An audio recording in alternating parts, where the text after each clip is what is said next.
ಎಲ್ರಿಗೂ ನಮಸ್ಕಾರ. Target AS Kannada ಚಾನಲ್ಗೆ ಎಲ್ರಿಗೂ ಸ್ವಾಗತ ಅಂತ ಹೇಳ್ತಾ, ಇವತ್ತಿನ ಒಂದು ವೀಡಿಯೋದಲ್ಲಿ ನಾನು ತುಂಬ ಇಂಪಾರ್ಟೆಂಟ್ ಕರೆಂಟ್ ಅಫೇರ್ಸ್ನ ಡಿಸ್ಕಸ್ ಮಾಡ್ತಾ ಇದ್ದೀನಿ. That is special intensive revision of electoral rolls ಅಥವಾ SIR ಅಂತಲೂ ಕೂಡ ಕರೀತಾರೆ. ಸೊ ನೀವೇನಾದರೂ UPSCಗೆ ಪ್ರಿಪೇರ್ ಆಗ್ತಾ ಇತ್ತು ಅಂತಂದರೆ ಒಂದು ಕ್ವಶನು ಪ್ರಿಲಿಮ್ಸಲ್ಲಿ ಇದ್ರ ಬಗ್ಗೆ ಬಂದೇ ಬರುತ್ತೆ. ನಿಮ್ಮ ಎಲೆಕ್ಷನ್ ಕಮಿಷನ್ ಆಫ್ ಇಂಡಿಯಾ ಆಗಿರ್ಬೋದು, ಇಲ್ಲ ಅಂತಂದರೆ ರೆಪ್ರೆಸೆಂಟೇಷನ್ ಆಫ್ ಪೀಪಲ್ ಆ್ಯಕ್ಟ್ 1950 ಅಂತ ಒಂದು ಬರುತ್ತೆ. ಅಲ್ಲಿ ಎಲೆಕ್ಷನ್ ಕಮಿಷನ್ಗೆ ಲಿಂಕ್ ಆಗಿರುವಂತಹ ಕೆಲವೊಂದಷ್ಟು ಸೆಕ್ಷನ್ಸ್ಗಳಿರ್ತವೆ. ಸೊ ಅದನ್ನಾದರೂ ಕೇಳ್ಬೋದು. ಮೈನ್ಸ್ಗಂತೂ ತುಂಬ ಅಂದರೆ ತುಂಬ ಇಂಪಾರ್ಟೆಂಟ್ ಗುರು. ಸೊ ಹಾಗಾಗಿ ವೀಡಿಯೋ ಮಾಡಬೇಕು ಅನ್ನಿಸ್ತು ಮಾಡ್ತಾಯಿದ್ದೀನಿ. ಓಕೆನಾ?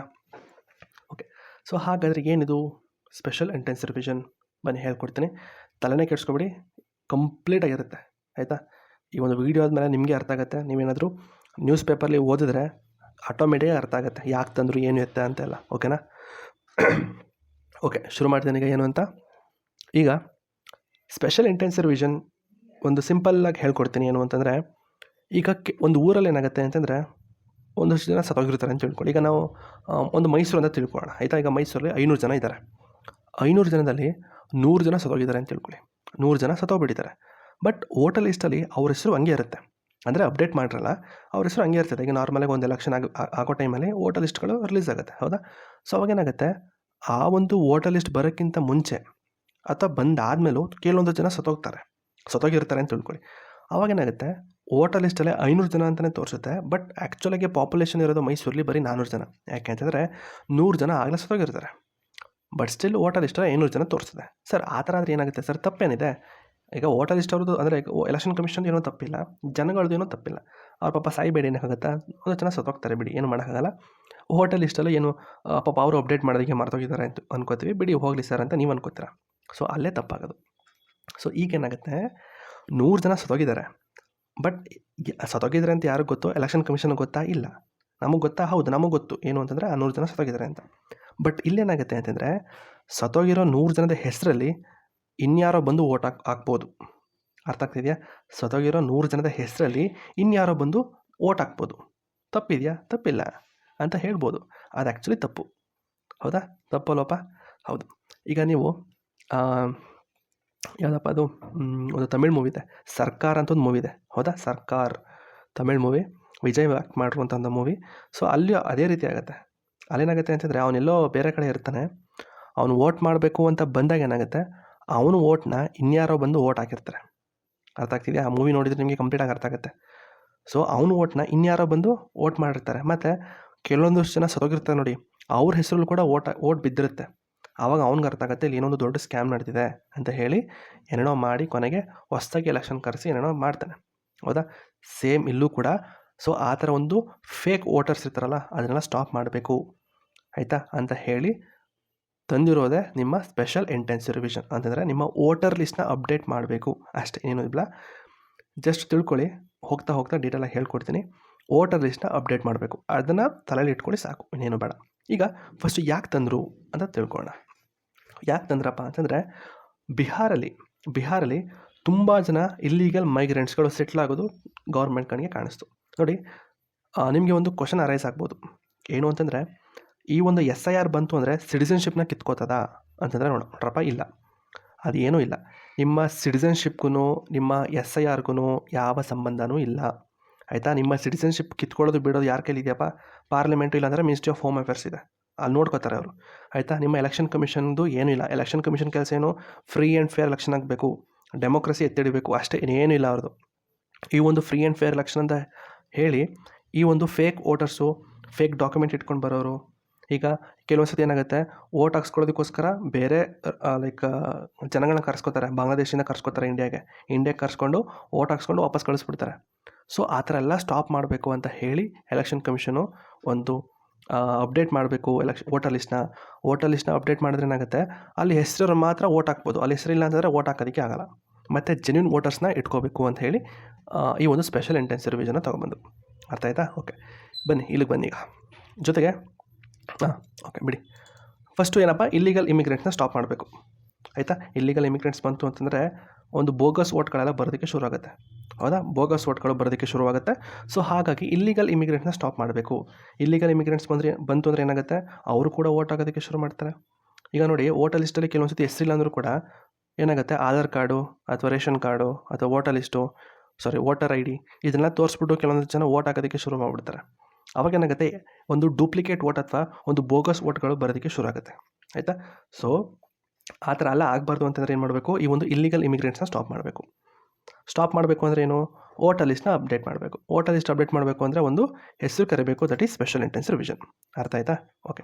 ಮತ್ತು to check the misuse of welfare scheme. ನೋಡಿ, ಈ ಒಂದು ಇಲ್ಲಿಗಲ್ ಮೈಗ್ರೆಂಟ್ಸಿಂದ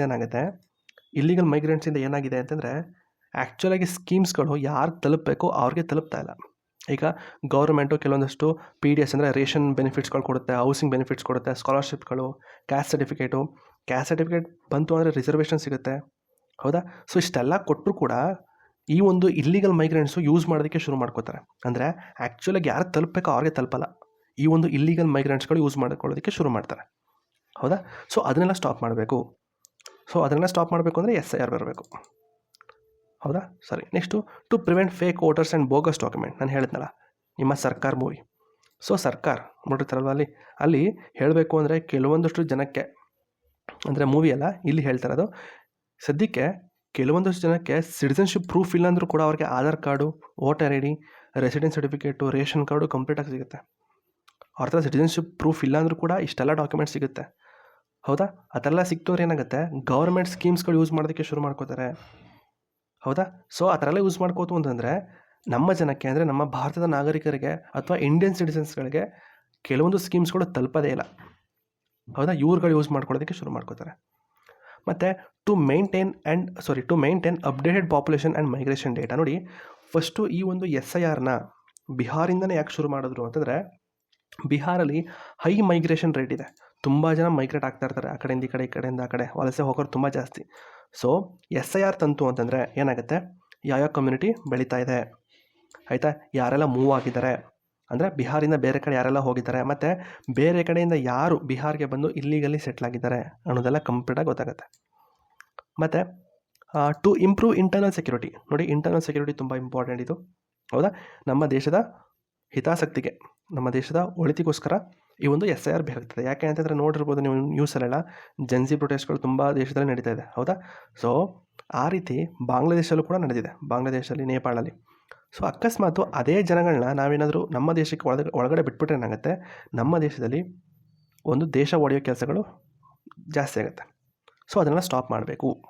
ಹೌದಾ? ಅದನ್ನು ಸ್ಟಾಪ್ ಮಾಡಬೇಕು ಅಂದ್ರೆ ಏನು, SIR ತರಬೇಕು. So some district like Kishanganj ಮತ್ತು ಪೂರ್ಣಿಯಾ, ಅರಾರಿಯಾ ಮತ್ತು Katihar, so they are sensitive due to border proximity, cross border smuggling, suspected extremist ಮೂವ್ಮೆಂಟ್ಗಳು. ಸೊ ಈ ಒಂದು ಡಿಸ್ಟ್ರಿಕ್ಗಳಲ್ಲಿ ಇಷ್ಟೆಲ್ಲ ಕಾಣಿಸ್ತಾ ಇದೆ. ಸೊ ಅವೆಲ್ಲ ಕಂಡು ಬಂತು.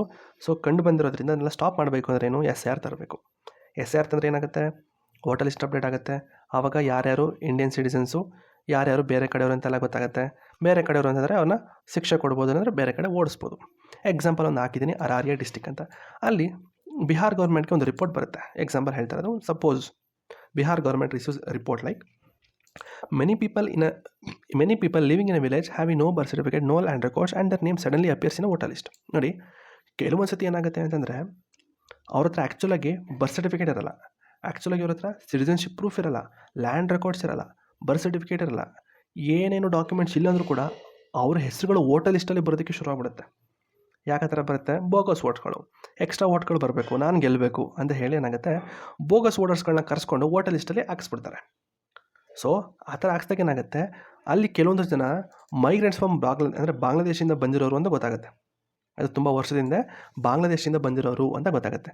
ಜೊತೆಗೆ ಅವ್ರಿಗೆ ಕೆಲವೊಂದಷ್ಟು ಜನದ ಹತ್ರ ರೇಷನ್ ಕಾರ್ಡ್ಗಳು ಇರೋದು ಕೂಡ ಕಂಡು ಬರುತ್ತೆ. ಸೊ ಇದನ್ನೆಲ್ಲ ಸ್ಟಾಪ್ ಮಾಡಬೇಕು ಅಂದರೆ ಏನು, ಇದನ್ನೆಲ್ಲ ಸ್ಟಾಪ್ ಮಾಡಬೇಕು ಅಂದರೆ SIR ಆಗಬೇಕು. SIR ಹೇಗಾಗುತ್ತೆ, ಅಲ್ಲೊಂದಷ್ಟು ಜನ ಆಫೀಸರ್ಸ್ಗಳಿರ್ತಾರೆ, ಅವ್ರೇನು ಮಾಡ್ತಾರೆ, ಪ್ರತಿಯೊಂದು ಮನೆಗೂ ಹೋಗ್ತಾರೆ, ಹೌಸ್ ಟು ಹೌಸ್ ಸರ್ವೆ. ಆಯಿತಾ? ಅಲ್ಲಿ ಹೋಗಿ ಕೇಳ್ತಾರೆ, ಯಾರೆಲ್ಲ ಇದ್ದೀರಾ, ಯಾವಾಗಿಂದ ಇದ್ದೀರಾ, ಆಯಿತಾ, ನಿಮ್ಮ ಹತ್ರ ಏನಾದರೂ ರೆಸಿಡೆನ್ಸ್ ಅಥವಾ ಬರ್ತ್ ಪ್ರೂಫ್ ಇದೆಯಾ, ಅಂದರೆ ನೀನು ಇದೇ ಊರಲ್ಲಿ ಹುಟ್ಟಿರೋದು ಅಥವಾ ಬೇರೆ ಯಾವ್ದಾದ್ರು ಊರಲ್ಲಿ ಹುಟ್ಟಿದಿರೋದು ಅಥವಾ ಇಂಡಿಯಾದೊಳಗಡೆ ಹುಟ್ಟಿದೆಯಾ ಅಂತ ಒಂದು ಪ್ರೂಫ್ ಬೇಕು. ಒಂದು ರೆಸಿಡೆನ್ಸ್ ಅಡ್ರೆಸ್ ಅಂದರೆ ರೆಸಿಡೆನ್ಸ್ ಪ್ರೂಫು, ನಿಮ್ಮ ವಾಸಸ್ಥಳ ದೃಢೀಕರಣ ಪತ್ರ ಅಂತೆಲ್ಲ ಬರುತ್ತೆ ನೋಡಿ. ಸೊ ಆ ರೀತಿ ಆ ಥರ ಯಾವ್ದಾದ್ರು ಡಾಕ್ಯುಮೆಂಟ್ ಇದೆಯಾ ಅಂತ ಕೇಳ್ತಾರೆ. ಆಯಿತಾ? ಡಾಕ್ಯುಮೆಂಟ್ ವೆರಿಫೈಡ್ ಲೈಕ್ ನಿಮ್ಮ ಆಧಾರ್ ಕಾರ್ಡ್ ಆಗಿರ್ಬೋದು, ವೋಟರ್ ID ಆಗಿರ್ಬೋದು, ಸ್ಕೂಲ್ ರೆಕಾರ್ಡ್ಸ್ ಆಗಿರ್ಬೋದು, ಅಥವಾ ಲ್ಯಾಂಡ್ ಪೇಪರ್ಸ್ ಆಗಿರ್ಬೋದು. ಈ ಥರ ಯಾವುದಾದ್ರು ಡಾಕ್ಯುಮೆಂಟ್ ತೋರಿಸ್ಬಿಟ್ಟು ನೀವು ಹೇಳ್ಬೋದು, ನೋಡಪ್ಪ ನಾನು ಇದೇ ಭಾರತದವನು, ನಾನು ಎಲ್ಲೂ ಕೂಡ ಇಲ್ಲಿಗಲಿ ಮೈಗ್ರೇಟ್ ಆಗಿಲ್ಲ ಅಂತ ಹೇಳ್ಬೋದು ಡಾಕ್ಯುಮೆಂಟ್ ವೆರಿಫಿಕೇಷನ್ ಮಾಡಿ. ಗೊತ್ತಿರಲಿ, ಆಧಾರ್ ಬರೀ ಐಡೆಂಟಿಟಿ ಪ್ರೂಫ್ ಮಾತ್ರ, ಸಿಟಿಜನ್ಶಿಪ್ ಪ್ರೂಫ್ ಅಲ್ಲ, ಗೊತ್ತಿರಲಿ ಅದೊಂದು.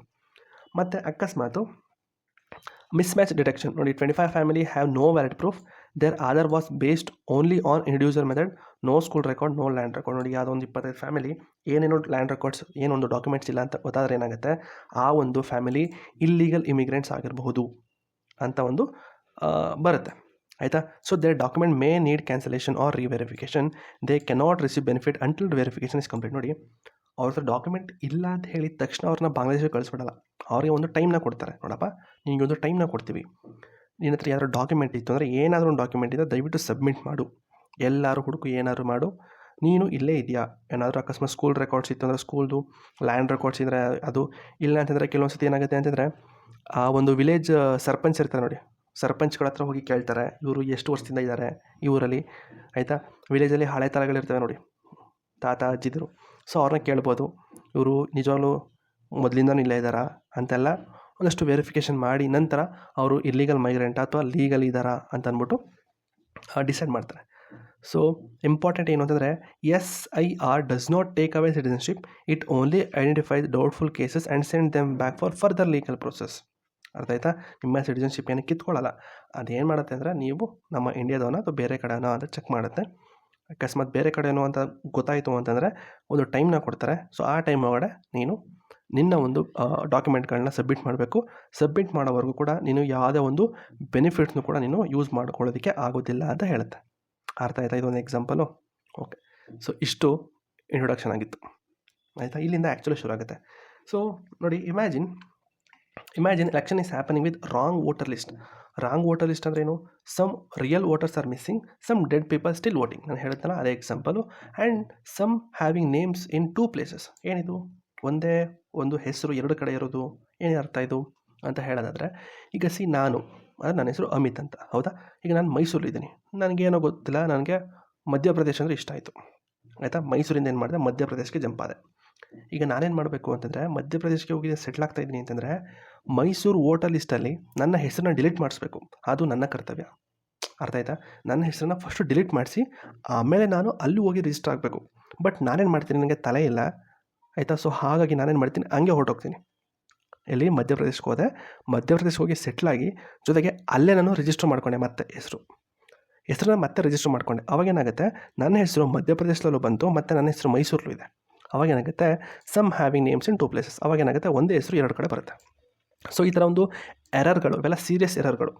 ನಿಮ್ಗೆ ಈಗಾಗಲೇ ಹೇಳಿದ್ದೀನಿ, ಆ ಥರ 2 ಕಡೆ ಹೆಸರು ಬಂತು ಅಂದರೆ ಬೇರೆಯವರು ಯಾರೋ ಇನ್ನೊಬ್ಬರು ಬಂದು ನನ್ನ ಹೆಸರು ಪರವಾಗಿ ಓಟ್ನ ಹಾಕ್ಬೋದು, ಹೌದಾ.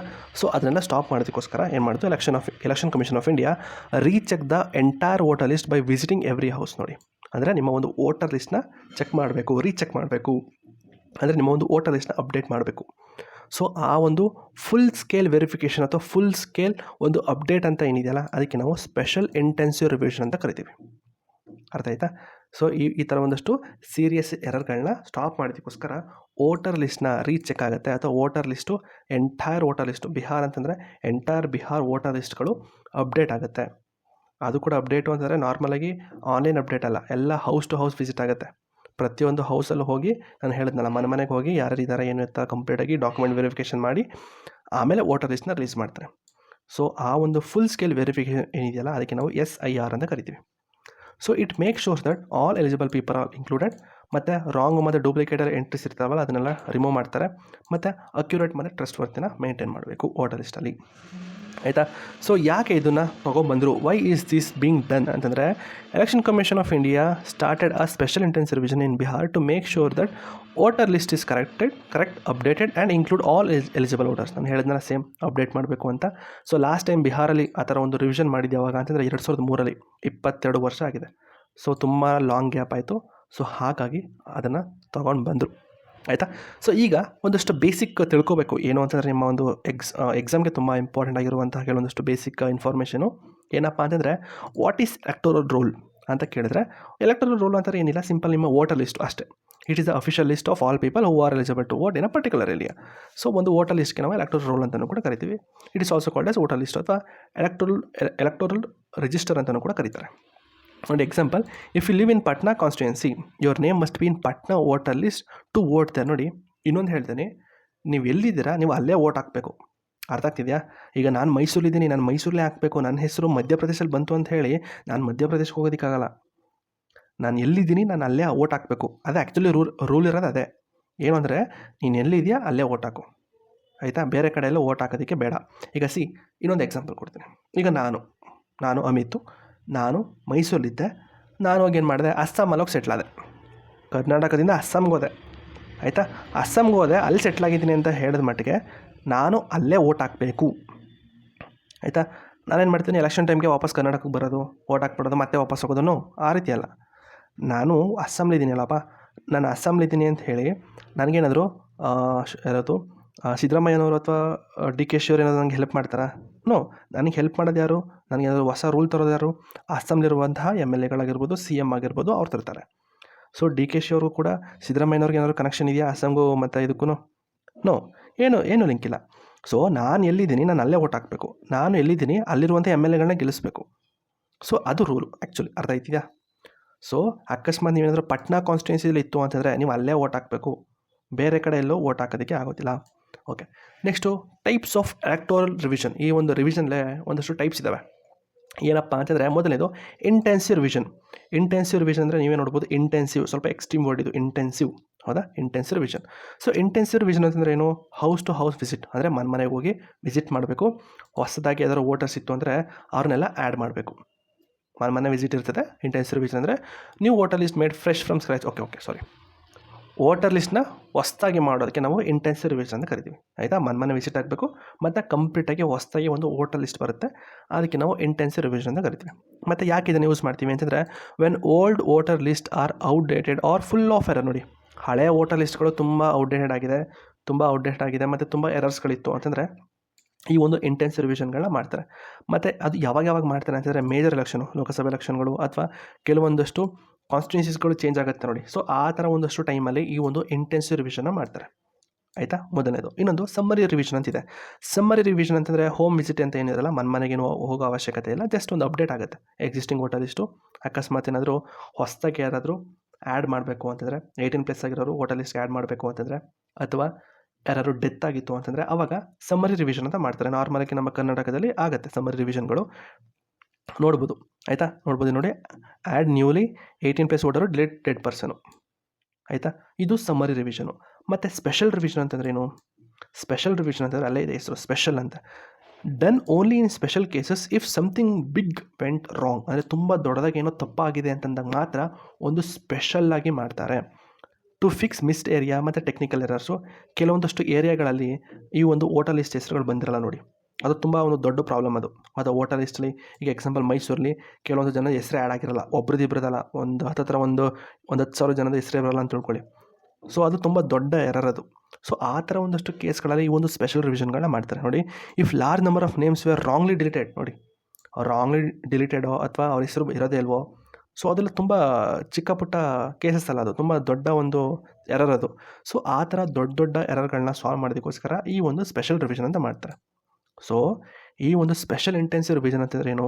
ಟೈಪ್ಸ್ ಆಫ್ ರಿವಿಷನ್ ನೋಡಿ, 2 ಮತ್ತು 1 ಮತ್ತು 3, ಇಂಟೆನ್ಸಿವ್ ರಿವಿಷನ್ ಮತ್ತು ಸ್ಪೆಷಲ್ ರಿವಿಷನ್ ಇವೆರಡೂ ಇನ್ಕ್ಲೂಡ್ ಮಾಡಿ ತಂದಿರೋದೇ ನಿಮ್ಮ ಸ್ಪೆಷಲ್ ಇಂಟೆನ್ಸಿವ್ ರಿವಿಷನ್. ಅಂದರೆ ಟೈಪ್ಸ್ ಆಫ್ ರಿವಿಷನಲ್ಲಿ ಟೈಪ್ 1 ಮತ್ತು ಟೈಪ್ 3 ಎರಡನ್ನೂ ಮಿಕ್ಸ್ ಮಾಡಿ ತಂದಿರೋದೇ ನಿಮ್ಮ ಒಂದು ಸ್ಪೆಷಲ್ ಇಂಟೆನ್ಸಿವ್ ರಿವಿಷನ್.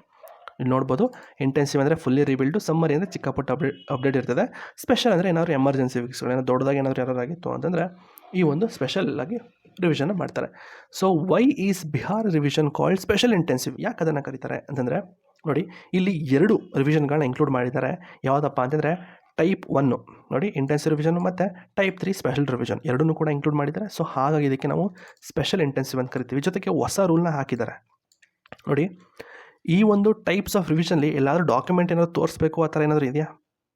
ಮನೆ ವಿಸಿಟ್ ಆಗಬೇಕು, ಅವರೇ ಚೆಕ್ ಮಾಡ್ತಾರೆ ಅಷ್ಟೇ, ಏನೇನಿಲ್ಲ. ಬಟ್ ಈ ಒಂದು ಸ್ಪೆಷಲ್ ಇಂಟೆನ್ಸಿವ್ ರಿವಿಷನ್ಲಿ ಒಂದು ಹೊಸ ರೂಲ್ ಬಂದಿದೆ. ಏನಪ್ಪ ಅಂತಂದರೆ, people must show documents during house visit itself. ನೋಡಿ, ಮನೆ ವಿಸಿಟ್ ಬಂದಾಗ ಅವರು ಡಾಕ್ಯುಮೆಂಟ್ಗಳನ್ನ ತೋರಿಸ್ಬೇಕು. ಅಂದರೆ ನಾನು ಈ ಒಂದು ಪ್ರದೇಶದಲ್ಲಿ ವಾಸವಾಗಿದ್ದೀನಿ ಅಂತ ಹೇಳಿ ನೀವು ಡಾಕ್ಯುಮೆಂಟ್ಗಳನ್ನ ತೋರಿಸ್ಬೇಕು. ಅದಕ್ಕೆ ಇದನ್ನು ಸ್ಪೆಷಲ್ ಇಂಟೆನ್ಸಿವ್ ರಿವಿಷನ್ ಅಂತ ಕರೀತಾರೆ.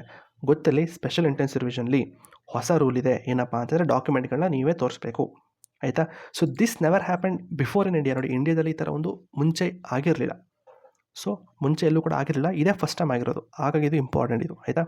So this flexibility is allowed under section 21 clause 3 of the representation of people act 1950. ನೋಡಿ, ಇದರ ಡಾಕ್ಯುಮೆಂಟ್ ತೋರಿಸ್ಬೇಕು ಅಂತ ಹೇಳಿ ಗೌರ್ಮೆಂಟ್ ಮಾಡಿದ್ದು ಅಥವಾ ಗೌರ್ಮೆಂಟು ಅವರು ಅಂದರೆ ಪರ್ಸನಲ್ ತೊಗೊಂಡು ಮಾಡಿದ್ದಾರೆ ಅಂತ ಹೇಳೋದಕ್ಕಾಗಲ್ಲ. ಯಾಕೆಂತಂದರೆ ಇದರ ಡಾಕ್ಯುಮೆಂಟ್ ತೋರಿಸಿ ಕೂಡ ಮಾಡಬಹುದು ಅಂತ ಹೇಳಿ ರೆಪ್ರೆಸೆಂಟೇಷನ್ ಆಫ್ ಪೀಪಲ್ ಆ್ಯಕ್ಟ್ 1950 ಅಥವಾ RPA ಆ್ಯಕ್ಟ್ ಅಂತ ಹೇಳಿದ್ನಲ್ಲ, ಒಂದು RPA ಆ್ಯಕ್ಟಲ್ಲಿ ಸೆಕ್ಷನ್ 21 ಕ್ಲಾಸ್ 3 ಮೆನ್ಷನ್ ಆಗಿದೆ.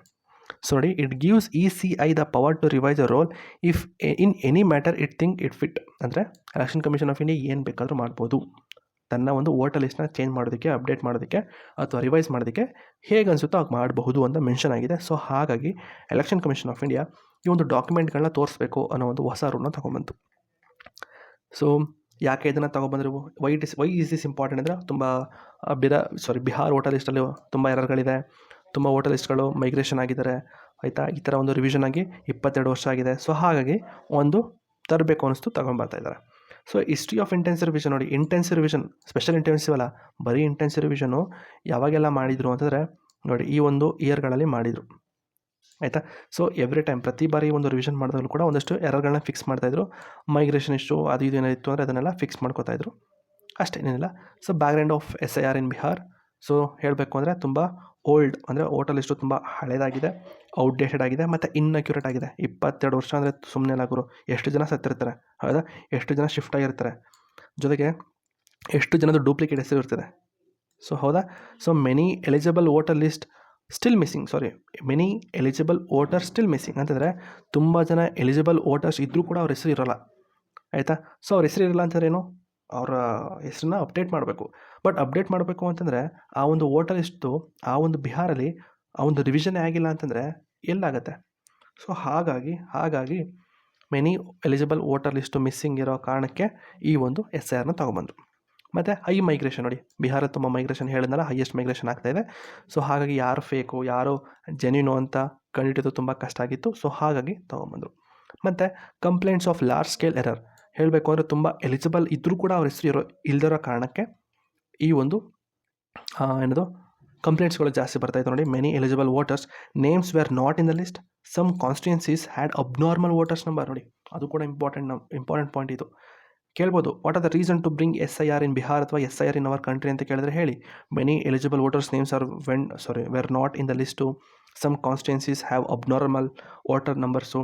ಈಗ ಮೈಸೂರಲ್ಲಿ ಬರೀ ಟೋಟಲ್ ಪಾಪ್ಯುಲೇಷನ್ ಇರೋದೆ ಒಂದು 400 ಜನ ಅಂತ ತಿಳ್ಕೊಳ್ಳಿ. ಬಟ್ ವೋಟರ್ ಲಿಸ್ಟಲ್ಲಿ ಏನಾಗುತ್ತೆ, 1,000 ಜನದ ಒಂದು ವೋಟರ್ ಲಿಸ್ಟ್ ಬರೋದಕ್ಕೆ ಶುರು ಆಗುತ್ತೆ. ಅಥವಾ ವೋಟರ್ ಲಿಸ್ಟಲ್ಲಿ ಬರೀ 500 ಜನ ತೋರಿಸುತ್ತೆ, ಬಟ್ ಆ್ಯಕ್ಚುಲ್ ಪಾಪ್ಯುಲೇಷನ್ ಇದು 1,000 ಆಗುತ್ತೆ. ಆವಾಗ ಏನಾಗುತ್ತೆ, ಒಂದೊಂದು ಕಾನ್ಸ್ಟಿಟ್ಯೂನ್ಸಿಲಿ ಅಬ್ನಾರ್ಮಲ್ ನಂಬರ್ಸ್ಗಳು ಕಾಣೋದಕ್ಕೆ ಶುರು ಆಗುತ್ತೆ. ಮತ್ತು ರಾಂಗ್ ಅಡ್ರೆಸ್ ಮತ್ತು ಇನ್ಕರೆಕ್ಟ್ ಡೀಟೇಲ್ಸ್ಗಳು, ಆ ಒಂದು ವೋಟರ್ ಲಿಸ್ಟಲ್ಲಿ ಏನಿರ್ತದೆ ನೋಡಿ, ಅಲ್ಲಿ ರಾಂಗ್ ಅಡ್ರೆಸ್ ಮತ್ತು ಇನ್ಕರೆಕ್ಟ್ ಡೀಟೇಲ್ಸ್ ಇರ್ತದೆ. So people were unable to vote properly, ಅದೊಂದು. ಮತ್ತು ಫೇರ್ ಎಲೆಕ್ಷನ್ ಪ್ರಿಪ್ರೇಷನ್ ನೋಡಿ, ನಿಮಗೆ ಗೊತ್ತು ಎಲೆಕ್ಷನ್ ಕಮಿಷನ್ ಒಂದೇ ಕೆಲಸ, ಫ್ರೀ ಆ್ಯಂಡ್ ಫೇರ್ ಎಲೆಕ್ಷನ್ ಆಗಬೇಕು, ಡೆಮೋಕ್ರಸಿನ ಎತ್ತಿಡಬೇಕು, ಹೌದಾ. So Bihar will have a major elections, like Lok Sabha election ಆಗುತ್ತೆ 2029, ಅಸೆಂಬ್ಲಿ ಈಗ ಆಗಿದೆ, ಹೌದಾ, ಅಸೆಂಬ್ಲಿ ಎಲೆಕ್ಷನ್ ಆಗಿದೆ ಬಿಹಾರಲ್ಲಿ, ಆಗಲೇ BJP ಬಂದಿದೆ. ಸೊ NDA ಸರ್ಕಾರ ಬಂದಿದೆ, ಹೌದಾ. ಸೊ ಆ ಥರ ಒಂದು ಮೇಜರ್ ಎಲೆಕ್ಷನ್ ಆಗ್ತಾಯಿತ್ತು. ಸೊ ಹಾಗಾಗಿ ಈ ಒಂದು ರಿವಿಷನ್ ತುಂಬ ಇಂಪಾರ್ಟೆಂಟ್ ಆಗಿತ್ತು. ಮತ್ತು before such big election the voter list must be clean and correct. ನೋಡಿ, ಆ ಥರ ಒಂದು ದೊಡ್ಡ ಎಲೆಕ್ಷನ್ ಆಗ್ತಾ ಇದೆ ಅಂತಂದಾಗ ವೋಟರ್ ಲಿಸ್ಟು ಕ್ಲೀನ್ ಇರಬೇಕು, ಹೌದಾ. ಸೊ ಈ ಥರ ಒಂದು ವೋಟರ್ ಲಿಸ್ಟ್ ಕ್ಲೀನ್ ಇರಬೇಕು ಅಂದರೆ ಸಮ್ಮರಿ ರಿವಿಷನು ಸಾಕಾಗ್ತಿರಲ್ಲ, ಹೌದಾ. ಮತ್ತು need for house to house verification. ನೋಡಿ, ಆನ್ಲೈನ್ ವೆರಿಫಿಕೇಷನ್ ಮಾಡಿಬಿಟ್ರಂತೂ ಫುಲ್ಲು ಜಾತ್ರೆ ಮಾಡಾಕ್ಬಿಡ್ತಾರೆ, ಆಯಿತಾ, ಫುಲ್ಲು ಅಸಹ್ಯ ಮಾಡಾಕ್ಬಿಡ್ತಾರೆ, ಹೌದಾ. ಇಲ್ದಿರೋರೆಲ್ಲ ಕರ್ಕೊಬಂದು ಇಲ್ದಿರೋ ಫೇಕ್ ಡಾಕ್ಯುಮೆಂಟ್ ಮಾಡಿ ದಿಕ್ಕಪಾಲ್ ದಿವಾಳಿ. ಸೊ ಅದನ್ನೆಲ್ಲ ಸ್ಟಾಪ್ ಮಾಡಬೇಕು ಅಂತ ಹೇಳಿ ಅವರು ಡೋರ್ ಟು ಡೋರ್ ವೆರಿಫಿಕೇಷನ್ನ ಶುರು ಮಾಡಿದ್ರು. ಆವಾಗ ಗೊತ್ತಾಗುತ್ತೆ, ಡೋರ್ ಟು ಡೋರ್ ವೆರಿಫಿಕೇಷನ್ ಆದಾಗ ಡಾಕ್ಯುಮೆಂಟ್ ಇದೆಯಾ ಇಲ್ವಾ ಅನ್ನೋದು ಕಂಪ್ಲೀಟಾಗಿ ಚೆಕ್ ಆಗುತ್ತೆ. ಇದರಿಂದ ಏನಾಗುತ್ತೆ, ಅಕ್ಯುರಸಿ ಆ್ಯಂಡ್ ಟ್ರಾನ್ಸ್ಪರೆನ್ಸಿ ಮೇಂಟೈನ್ ಆಗುತ್ತೆ. ಅರ್ಥ ಆಯ್ತಾ? ಓಕೆ, ನೆಕ್ಸ್ಟು ಒಂದಷ್ಟು ಹಾಕಿದ್ದೀನಿ, ಸಮ್ಮರಿ ನೋಡ್ಕೊಳ್ಳಿ.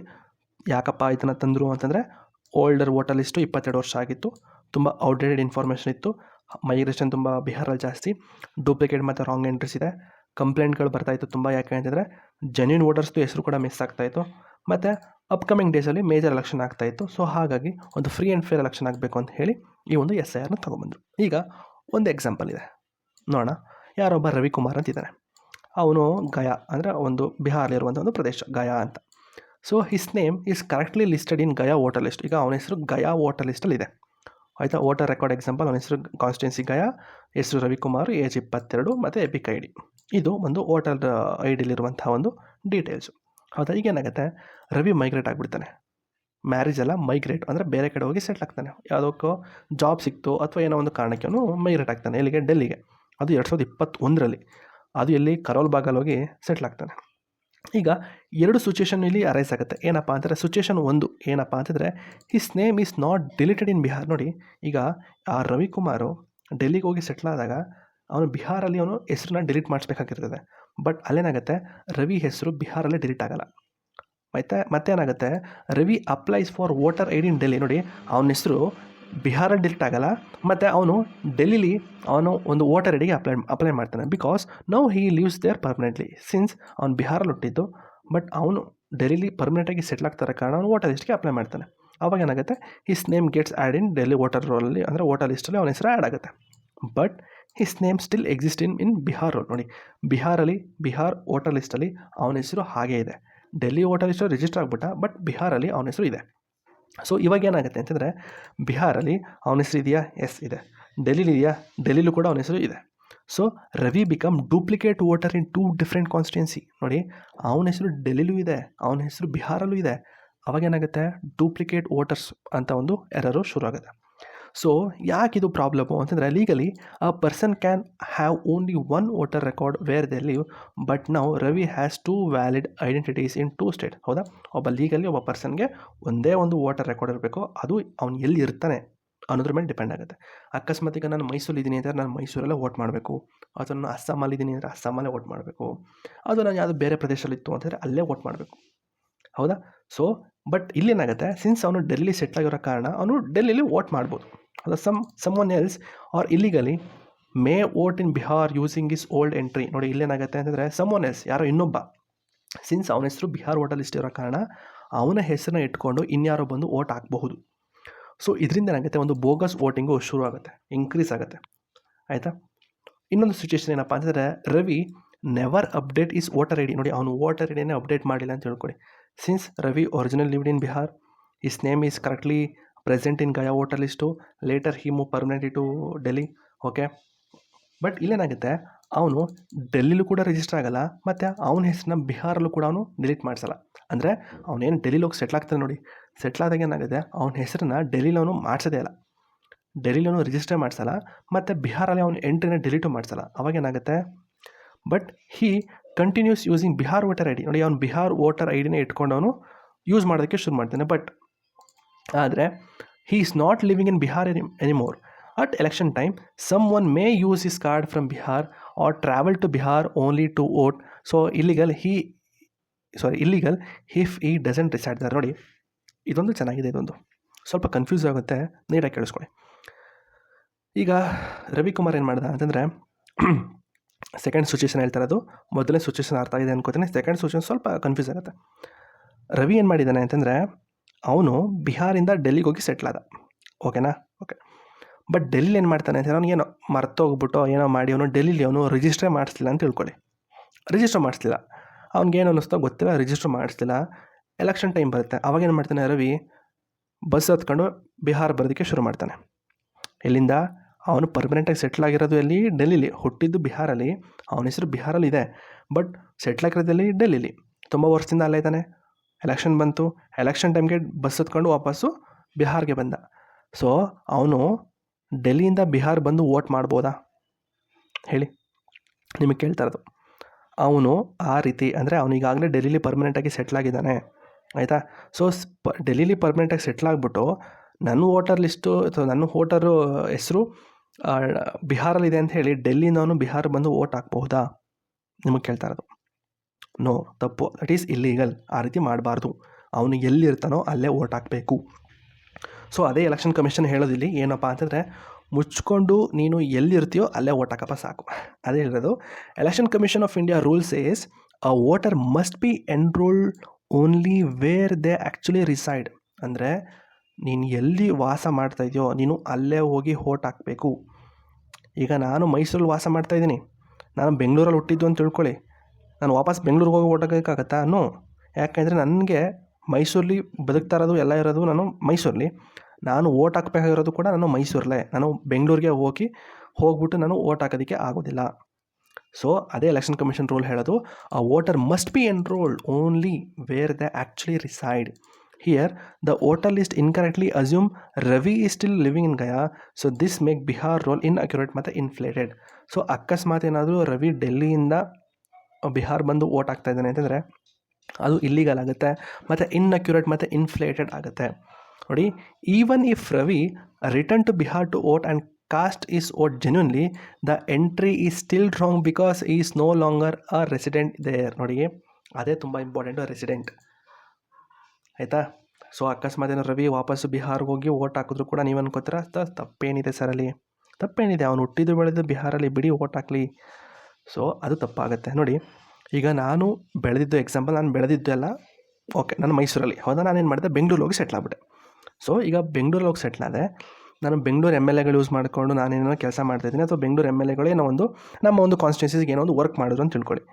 ಸೊ ನೆಕ್ಸ್ಟ್ ಎಲೆಕ್ಷನ್ಲಿ ನಾನು ಬೆಂಗಳೂರು ಎಮ್ ಎಲ್ ಎ ನನಗೇನೇನು ಕಾನ್ಸ್ಟಿಟ್ಯೂನ್ಸಿ, ನಾನಿದ್ದಂಥ ಒಂದು ಕಾನ್ಸ್ಟಿಟ್ಯೂನ್ಸಿಲಿ ನನಗೇನೆಲ್ಲ ಹೆಲ್ಪ್ ಮಾಡಿದ್ದ, ಅಥವಾ ಏನೆಲ್ಲ ನನಗೆ ಸ್ಕೀಮ್ಸ್ಗಳನ್ನ ತೊಗೊಂಡು ಬಂದು ಅಲ್ಲಿರುವಂಥ ಕಾನ್ಸ್ಟಿಟ್ಯೂನ್ಸಿ ಜನಗಳಿಗೆಲ್ಲ ಹೆಲ್ಪ್ ಮಾಡಿದ, ಸೊ ಆ ಎಮ್ ಎಲ್ ಎಗೆ ಓಟ್ ಹಾಕ್ಬೇಕಾ, ಅಥವಾ ನನಗೆ ಏನೇನೋ ಮಾಡ್ತಿರುವಂಥ ಮೈಸೂರು ಎಮ್ ಎಲ್ ಎಗೆ ನಾನು ಓಟ್ ಹಾಕ್ಬೇಕಾ ಹೇಳಿ? ನಾನು ಹುಟ್ಟಿದ್ದು ಬೆಳೆದಿದ್ದು ಮೈಸೂರಲ್ಲೇ, ಹಾಗಂತ ಹೇಳಿ ನಾನು ಮೈಸೂರಿಗೆ ಬರೋದಕ್ಕಾಗತ್ತಾ? ನೋ. ಯಾಕೆಂದರೆ ಅಲ್ಲಿರುವಂಥ ಎಮ್ ಎಲ್ ಎಗಳು ಅಲ್ಲಿರುವಂಥ ಕಾನ್ಸ್ಟಿಟ್ಯೂನ್ಸಿಗಳ ಹೆಲ್ಪ್ ಮಾಡಿರ್ತಾರೆ, ಹೆಲ್ಪ್ ಅನ್ನೋದಕ್ಕಿಂತ ಅವ್ರು ಕರ್ತವ್ಯ ಮಾಡಿರ್ತಾರೆ. ಸೊ ನಾನು ಎಲ್ಲಿದ್ದೀನಿ, ನಾನು ರಿಸೈಡ್ ಆಗಿದ್ದೀನಿ, ಅಥವಾ ನಾನು ಎಲ್ಲಿ ಬದುಕ್ತಾ ಇದ್ದೀನಿ, ಯಾವ ಊರಲ್ಲಿದ್ದೀನಿ, ನಾನು ಅಲ್ಲಿರುವಂಥ ಎಮ್ ಎಲ್ ಎಗಳಿಗೆ, ಅಲ್ಲಿರುವಂಥ ಎಂ ಪಿಗಳು ಅಥವಾ ಅಲ್ಲಿರುವಂಥ ಕಾನ್ಸ್ಟಿಟ್ಯೂನ್ಸಿಲಿ ಯಾರು ನಿಂತ್ಕೋತಾರೋ ಅವ್ರಿಗೆ ಓಟ್ ಹಾಕಬೇಕು. ಅವ್ರು ಬಿಟ್ಟು ನಾನು ಹುಟ್ಟಿದ ಮೈಸೂರು, ನಾನು ಹುಟ್ಟಿದ ನಗರ, ಅಲ್ಲಿರೋ ಎಮ್ ಎಲ್ ಎಗೆ ಹಾಕ್ತೀನಿ, ಅಲ್ಲಿರೋ ಎಂ ಪಿಗೆ ಹಾಕ್ತೀನಿ ಅಂದರೆ ತಪ್ಪಾಗುತ್ತೆ. ಅರ್ಥ ಆಗ್ತಿದೆಯಾ? ಸೊ ಇದು ಸ್ವಲ್ಪ ಕನ್ಫ್ಯೂಸ್ ಆಗುತ್ತೆ. ಅರ್ಥ ಆಗಿಲ್ಲ ಅಂದರೆ ಒಂದ್ಸತಿ ಓದಿ ಇದನ್ನೇ. The voter must be enrolled only where they actually live, ಅಥವಾ ಓನ್ಲಿ ದೇ ಆ್ಯಕ್ಚುಲಿ ರಿಸೈಡ್. ಅವ್ರು ಎಲ್ಲಿರ್ತಾರೋ ಅಲ್ಲೇ ಅವರು ರಿಜಿಸ್ಟರ್ ಮಾಡಿಸ್ಕೋಬೇಕು, ಅವ್ರು ಅಲ್ಲೇ ಓಟ್ ಹಾಕಬೇಕು. ಇಲ್ಲಿದೆ ನೋಡಿ, what if Ravi comes to Bihar and vote. ನೋಡಿ, ಅಕಸ್ಮಾತ್ ರವಿ ಏನಾದರೂ ವಾಪಸ್ ಬಂದು ವೋಟ್ ಹಾಕಿದ್ರೆ ಏನಾಗುತ್ತೆ, then his is what is genuine ಅಂತ ಹೇಳ್ಬೋದು. ಆದರೆ because he is the real person behind the name. ಹೌದಾ, ಅವನ ಹೆಸರು ಪ್ರಕಾರ ವೋಟರ್ ಲಿಸ್ಟಲ್ಲಿತ್ತು, ಅವನ ಹೆಸರು ಆಗ್ತಾ.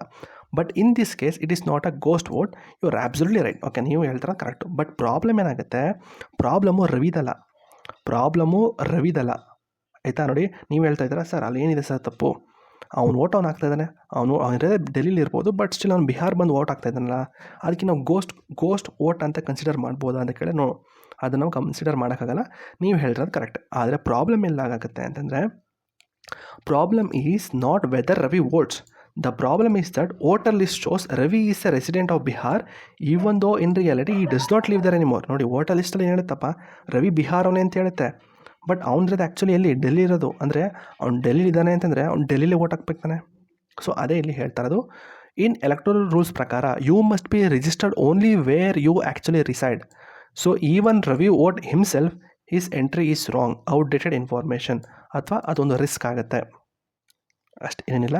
So real issue not the Ravi vote ಮಾಡ್ತಾ ಇರೋದು. ಅಥವಾ ನೀವು ಹೇಳ್ತಾ ಇದ್ದಾರಲ್ಲ ಸರ್ ಅಲ್ಲಿ ಏನಿದೆ ಸರ್ ತಪ್ಪು ಅಂತ ಹೇಳ್ತಾ ಇದ್ದಾರಲ್ಲ, ಅದೇನೂ ತಪ್ಪಿಲ್ಲ. ಆದರೆ ತಪ್ಪಿಲ್ಲಾಗುತ್ತೆ ಅಂದರೆ ಅವ್ನು ಎಲ್ಲಿ ವೋಟ್ ಹಾಕ್ತಾನೆ ಅನ್ನೋದು ತಪ್ಪಾಗುತ್ತೆ. ಅವನು ಬದುಕ್ತಾ ಇರೋದು ಡೆಲ್ಲಿಲಿ, ಮುಚ್ಕೊಂಡು ಅವ್ನು ಡೆಲ್ಲಿಲಿ ಹಾಕ್ಬೇಕಾನೆ, ಅವ್ನು ಯಾಕೆ ಬಿಹಾರ್ ಬರಬೇಕು? ಆಯಿತಾ? ಸೊ ಅವ್ನಿಗೇನೇ ಕಾನ್ಸ್ಟಿಟ್ಯೂನ್ಸಿ, ಈಗ ಡೆಲ್ಲಿಲಿ ಅದೊಂದು ಪ್ರದೇಶದಲ್ಲಿ ಇದ್ದಾನೆ, ಕರೋಲ್ ಬಾಗಲಿ ಅಂತಂದರೆ ಆ ಕಾನ್ಸ್ಟಿಟ್ಯೂನ್ಸಿ ಯಾರು ಹೆಲ್ಪ್ ಮಾಡ್ತಾ ಇದ್ದಾರಪ್ಪ? Bihar M L A help ಮಾಡ್ತಾ ಇದ್ದಾರಾ, ಅಥವಾ ಬಿಹಾರ್ ಎಂ ಪಿ ಹೆಲ್ಪ್ ಮಾಡ್ತಾ ಇದ್ದಾರಾ? ಅಲ್ಲಿ ಹೆಲ್ಪ್ ಮಾಡ್ತಾರೆ ಯಾರು? ಡೆಲ್ಲಿ ಎಂ ಪಿಗಳು ತಾನೆ. ಕರೋಲ್ ಭಾಗ ಇರುವಂಥ ಕಾನ್ಸ್ಟಿಟ್ಯೂನ್ಸಿ ಯಾರಿದ್ದಾರೆ ಅಲ್ಲಿರೋ ಎಂ ಪಿಗಳು ತಾನೆ ಹೆಲ್ಪ್ ಮಾಡ್ತಿರೋದು. ಅವ್ನು ಎಲ್ಲಿ ಓಟ್ ಹಾಕ್ಬೇಕು ಹೇಳಿ? ಡೆಲ್ಲಿಲೇ ತಾನೆ. ಸೊ ಅದೇ ಇಲ್ಲಿ ಆ್ಯಕ್ಚುಲಾಗಿ ಇರೋದು. So but the system assume Ravi still lives in Bihar and counts him as a Bihar voter. So ಇದರಿಂದ ಏನಾಗುತ್ತೆ ಅಂದರೆ, it inflate the Bihar voter number, make the voter list fake alike, not accurate. So risk of ghost ಎಂಟ್ರೀಸ್ಗಳು, when Ravi does not return to vote, his name remains in the voter list. Someone else can misuse it for bogus voting. Both official may not recognize the voter is fake. So both officials ಗೊತ್ತಾಗುತ್ತಾ ಇವನೇ ರವಿಕುಮಾರ್ ಅಂತ, ಮೊದಲೇ vote and ಬ್ಲ್ಯಾಕಲ್ಲಿ ಕೊಡ್ತಾರೆ, ಹಳೆ ಫೋಟೋಗಳು ಏನು ಎತ್ತ ಅಂತ ನೋಡಲ್ಲ, ಆಯ್ತು ವೋಟ್ ಹಾಕ್ಬಿಟ್ಟು ಹೋಗಪ್ಪ ಅಂತ ಅವರು ಹೇಳ್ತಾರೆ. So those not living here anymore names are called ghost entry or deadwood voters ಅಂತಲೂ ಕೂಡ ಕರೀತಾರೆ. ಸೊ ಇಷ್ಟೇ, ಇನ್ನೇನು ಇಲ್ಲ. ಇಲ್ಲಿಂದ ಒಂದಷ್ಟು ಕಾನ್ಸ್ಟಿಟ್ಯೂಷನಲ್ ಒಂದಷ್ಟು ಪ್ರಾವಿಷನ್ಸ್ಗಳಿದೆ, ಅದಾದಮೇಲೆ ಒಂದು ಪ್ರೊಸೆಸ್ ಇದೆ, ಅದು ಹೇಳಿಬಿಟ್ರೆ ಮುಗೀತದೆ. ಸೊ ಯಾಕಪ್ಪ ಇದು ತುಂಬ ಬಿಹಾರ್ಗೆ ಯಾಕೆ ಇಷ್ಟೊಂದು ಅಫೆಕ್ಟ್ ಆಗಿದೆ ಅಂತ ನಿಮ್ಗಾಗಲೇ ಗೊತ್ತು. ಬಿಹಾರಲ್ಲಿ ತುಂಬ ಮೈಗ್ರೇಷನ್ ಜಾಸ್ತಿ ಇದ್ದಾರೆ, ಹೌದಾ. ಮತ್ತು ಬಿಹಾರಲ್ಲಿ ತುಂಬ ಒಂದು ಅಪ್ಡೇಟ್ ಆಗಿರೋದು ತುಂಬ ಟೈಮ್ ಆಗಿದೆ, ಅಂದರೆ 22 ವರ್ಷ ಆಗಿದೆ ಅಪ್ಡೇಟ್ ಆಗಿ. ಸೊ ಹಾಗಾಗಿ ಆ್ಯಕ್ಚುಯಲ್ ಪಾಪ್ಯುಲೇಷನ್ಗೂ ಕೂಡ ವೋಟರ್ ಲಿಸ್ಟ್ ಪಾಪ್ಯುಲೇಷನ್ಗೂ ಎರಡಕ್ಕೂ ಕೂಡ ಮ್ಯಾಚ್ ಆಗ್ತಿರಲ್ಲ. ಸೊ ಹಾಗೆ ಒಂದು ಟೈಮ್ ಬರಬೇಕಾಗಿತ್ತು, ಬಂದಿದೆ, ಮಾಡ್ತಾಯಿದ್ದಾರೆ ಅಷ್ಟೇ, ಆಯಿತಾ. ಮತ್ತು ಕಾನ್ಸ್ಟಿಟ್ಯೂಷನಲ್ ಮತ್ತು ಲೀಗಲ್ ಬೇಸಿಸು. ಸೊ ಹಾಗಾದರೆ ಯಾವ ಒಂದು ಬೇಸಿಸ್ ಮೇಲೆ ಅವರು ಈ ಒಂದು ಸ್ಪೆಷಲ್ ಇಂಟೆನ್ಸಿವ್ ರಿವಿಷನ್ನ ಮಾಡ್ತಾಯಿದ್ದಾರೆ ಅಂತಂದರೆ ಆರ್ಟಿಕಲ್ 324, ಆಯಿತಾ. ಮತ್ತು ಸೆಕ್ಷನ್ 21 ಅದು ಕೂಡ RPA ಆ್ಯಕ್ಟು 1950 ಪ್ರಕಾರ ಅಲ್ಲಿ ಒಂದಷ್ಟು ಫುಲ್ ಲೀಗಲ್ ಅಥಾರಿಟಿ ಕೊಟ್ಬಿಟ್ಟಿದ್ದಾರೆ ಎಲೆಕ್ಷನ್ ಕಮಿಷನ್ ಆಫ್ ಇಂಡಿಯಾಗೆ, ಏನು ಬೇಕಾದರೂ ಮಾಡಿ ಅಂತ. ಸೊ ಇದು ನೀವು ಪೊಲಿಟಿಕಲ್ ಕವರ್ ಮಾಡ್ಕೊಳ್ಳಿ. Election commission of India article 324 ಏನು ಹೇಳುತ್ತಪ್ಪ ಅಂತಂದರೆ ಎಲೆಕ್ಷನ್ ಕಮಿಷನ್ಗೆ ಕಂಪ್ಲೀಟ್ ಒಂದು ಪವರ್ ಕೊಡುತ್ತೆ to manage everything about election in India. ಏನು ಬೇಕಾದರೂ ಮಾಡಿ, ಕಂಪ್ಲೀಟ್ ಪವರ್ ಇರ್ತದೆ. ಸೊ ಸರಿನಾ. So this include making voter list ಆದರೂ ಮಾಡ್ಕೊಳ್ಳಿ, ಅಪ್ಡೇಟ್ ಆದರೂ ಮಾಡಿ, ಮತ್ತು ಒಟ್ಟಿನಲ್ಲಿ ಫ್ರೀ ಆ್ಯಂಡ್ ಫೇರ್ ಎಲೆಕ್ಷನ್ ಆಗಬೇಕು ಅಷ್ಟೇ. ಸೊ ಅಲ್ಲಿಗೆ ಹೇಳಬೇಕು ಅಂದರೆ ಎಲೆಕ್ಷನ್ ಕಮಿಷನ್ ಆಫ್ ಇಂಡಿಯಾ ಒಂಥರ ಬಾಸು ಯಾವುದಕ್ಕೆ, ಎಲೆಕ್ಷನ್ ಇನ್ ಇಂಡಿಯಾ. ಸೊ ಕಮೆಂಟಲ್ಲಿ ಹೇಳಿ, ಎಲೆಕ್ಷನ್ ಕಮಿಷನ್ ಆಫ್ ಇಂಡಿಯಾ ಯಾರ್ಯಾರಿಗೆ ಎಲೆಕ್ಷನ್ನ ಮಾಡುತ್ತೆ? ಎಲೆಕ್ಷನ್ ಕಮಿಷನ್ ಆಫ್ ಇಂಡಿಯಾ ಏನಾದರೂ ಲೋಕಲ್ ಗೌರ್ಮೆಂಟ್ಗೆ ಏನಾದರೂ ಎಲೆಕ್ಷನ್ ಕಂಡಕ್ಟ್ ಮಾಡುತ್ತಾ?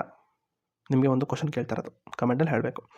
ಮತ್ತು ರೆಪ್ರೆಸೆಂಟೇಷನ್ ಆಫ್ ಪೀಪಲ್ ಆ್ಯಕ್ಟ್ 1950 ಕೂಡ ಒಂದಷ್ಟು ಪ್ರೊವಿಷನ್ಸ್ಗಳಿದೆ, ಅದು ಕೂಡ ಸೆಕ್ಷನ್ 21 ಸೊ ಈ ಒಂದು ಸೆಕ್ಷನ್ ಏನು ಹೇಳುತ್ತೆ ಅಂತಂದರೆ explain how electoral rolls must be prepared and revised. So ಅಲ್ಲೂ ಕೂಡ ಒಂದಷ್ಟು ಪ್ರೊವಿಷನ್ಸ್ಗಳು ಕೊಟ್ಟಿದೆ ಎಲೆಕ್ಷನ್ ಕಮಿಷನ್ಗೆ. ಈ ಒಂದು ವೋಟರ್ ಲಿಸ್ಟ್ನ ಹೇಗೆಲ್ಲ ಪ್ರಿಪೇರ್ ಮಾಡಬೇಕು, ಹೇಗೆಲ್ಲ ರಿವೈಸ್ ಮಾಡಬೇಕು ಅನ್ನೋದು ನಿಮಗೆ ಬಿಟ್ಟಿದ್ದು ಅಂತ ಹೇಳಿದೆ. ಮತ್ತು ಸೆಕ್ಷನ್ 21 ಕ್ಲಾಸ್ 1 ಪ್ರಕಾರ the voter list must be prepared using qualifying date. Example ನಿಮ್ಮ July 1, 2025 age must be 18+ on this date. So ಈ ಒಂದು ಡೇಟ್ ಪ್ರಕಾರ ಯಾರೆಲ್ಲ 18+ ಆಗಿರ್ತಾರೋ ಅವ್ರನ್ನ ಮಾತ್ರ ಆ ಒಂದು ವೋಟರ್ ಲಿಸ್ಟಲ್ಲಿ ಇರಬೇಕು. So this list become official after final publication, ಅಂದರೆ ಕಂಪ್ಲೀಟಾಗಿ ಅಪ್ಡೇಟ್ ಆದಮೇಲೆ ಅದನ್ನು ಫೈನಲ್ ಪಬ್ಲಿಕೇಶನ್ ಮಾಡ್ತಾರೆ. ಮತ್ತು section 21 class 2 sub class A ಏನು ಹೇಳುತ್ತೆ ಅಂತಂದರೆ revision must be happen before Lok Sabha election, before every state assembly election, before by election. So ಈ ಒಂದು ಎಲೆಕ್ಷನ್ ಆಗೋ ಟೈಮ್ ಅಂದರೆ ಅದಕ್ಕಿಂತ ಮುಂಚೆ ಈ ಒಂದು ರಿವಿಷನ್ಗಳು ಆಗಬೇಕು ಅಂತ ಈ ಒಂದು ಸೆಕ್ಷನ್ ಹೇಳುತ್ತೆ. ಇನ್ನೊಂದು ಸೆಕ್ಷನ್ ಇದೆ 21 class 2 sub class B.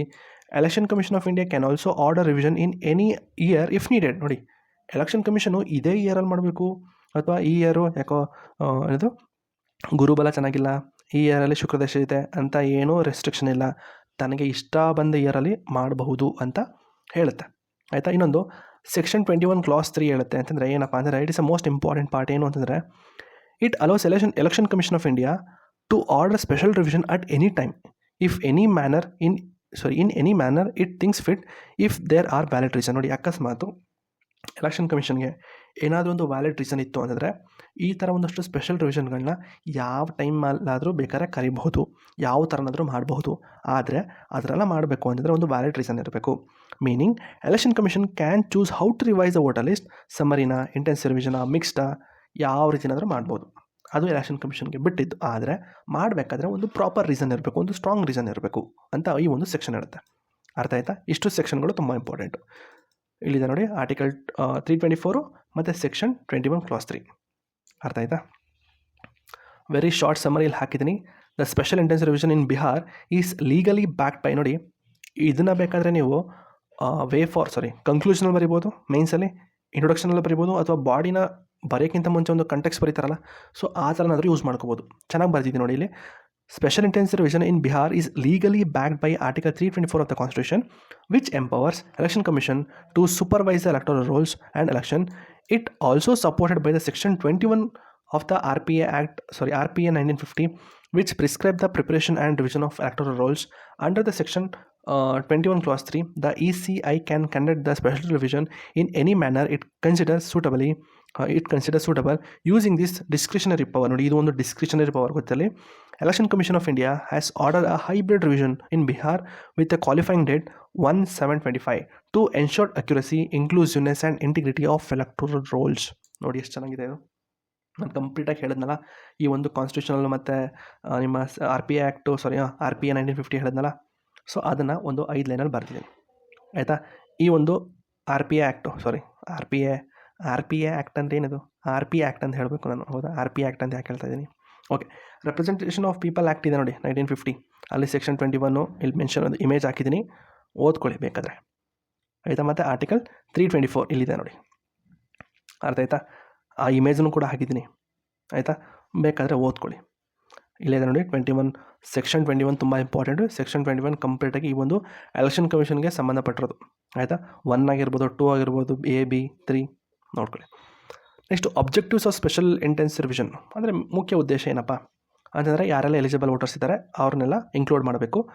Remove or ineligible name. ನೋಡಿ ಕೆಲವೊಂದು ಜನ ಇನ್ಎಲಿಜಿಬಲ್ ಅಂತಂದರೆ ಕೆಲವೊಂದು ಜನ ಡೆಡ್ ಆಗಿರ್ತಾರೆ, ಶಿಫ್ಟ್ ಆಗಿರ್ತಾರೆ, ಫಾರಿನರ್ಸ್ ಇರ್ತಾರೆ. ಫಾರಿನರ್ಸ್ ಅಂತಂದರೆ ಇಲೀಗಲ್ ಇಮಿಗ್ರೆಂಟ್ಸ್, ಸೊ ಅವ್ರಿರ್ತಾರೆ, ಅವನ್ನೆಲ್ಲ ರಿಮೂವ್ ಮಾಡಬೇಕು. ಮತ್ತು ಹೋಲ್ ಪ್ರೋಸೆಸ್ ಏನಿದೆಯಲ್ಲ ಇದೆಲ್ಲ ಟ್ರಾನ್ಸ್ಪರೆನ್ಸಿ ಮೇಂಟೈನ್ ಆಗಬೇಕು, ಎಲ್ಲೂ ಕೂಡ ಸೀಕ್ರೆಸಿ ಇರಬಾರ್ದು, ಆಯಿತಾ? ಎಲ್ಲ ಪೊಲಿಟಿಕಲ್ ಪಾರ್ಟೀಸ್ ಕೂಡ ಇನ್ಫಾರ್ಮ್ ಮಾಡಿಬಿಟ್ಟೆ ಮಾಡ್ತಾರೆ, ಆಯಿತಾ? ಸೊ ನೋಡ್ಕೊಳ್ಳಿ. What is the reason for sir, ಅದು ಕೂಡ ಯಾಕೆ ಈಗ ಅಂತ ಕೇಳಿದ್ರೆ ಹೇಳಿ. ನೋಡಪ್ಪ, ನಮ್ಮ ದೇಶದಲ್ಲಿ ರ್ಯಾಪಿಡ್ ಅರ್ಬನೈಸೇಷನ್ ಆಗ್ತಾಯಿದೆ, ಹೌದಾ? ಸಿಟೀಸ್ಗಳು ತುಂಬ ಚೇಂಜ್ ಆಗ್ತಾಯಿದೆ, ಅಡ್ರೆಸ್ಗಳು ಚೇಂಜ್ ಆಗ್ತಾಯಿದೆ, ಹೌದಾ?